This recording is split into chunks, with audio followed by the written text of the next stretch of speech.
เอาโฆษณาเขาแบบงงๆข่อยเพิ่งคลิปโพสต์ลงคลิปแรกตะกี้น่ะเจ้าเบิงเลยเจ้าเบิงอ่ะโฆษณาเขาอีหลีข่อยบ่ได้ตัวบ่เคยอ่ะจ้ะบ่เคยโพสต์คลิปแล้วลงจั่งซี้ไผสิฮู้เนาะว่าเครื่องมือการสร้างรายได้ที่เขารอกันน่ะมันสิเป็นแบบนี้เองเหรอมันมีโฆษณาเข้ามีโฆษณาเข้ามีโฆษณามาสปอนเซอร์ในคลิปของเฮาอืม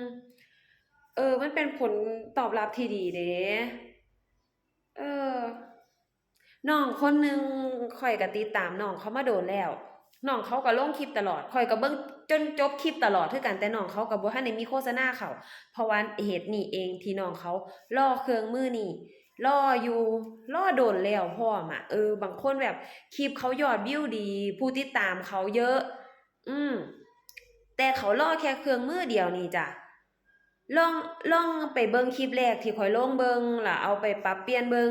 หาแบบถ้าเกิดมันได้เครื่องมือขึ้นมามันก็เป็นแบบผลตอบรับที่ดีเด้จ้ะมันแบบว่าแบบอย่างน้อยเฮาลงคลิปมันก็บ่สูญเปล่าเฮาก็สิได้ในสิ่งที่เฮาสมควรได้จั่งใดแวมผ่านมาเห็นคลิปกันแล้วก็กดไลค์ให้กำลังใจให้กันแล้วก็คอมเมนต์ทักทายได้เด้อช่องนี้มิตรภาพที่ดีล่ะจ้ะ เห็นช่องใดที่ผ่านหน้าฟีดมาทั้งนี้ก็กดให้ตลอดเลยมีกำลังใจกับหมู่ซุคนถึงสิบ่ได้ฮู้จักกันก็ตามกดให้ตลอด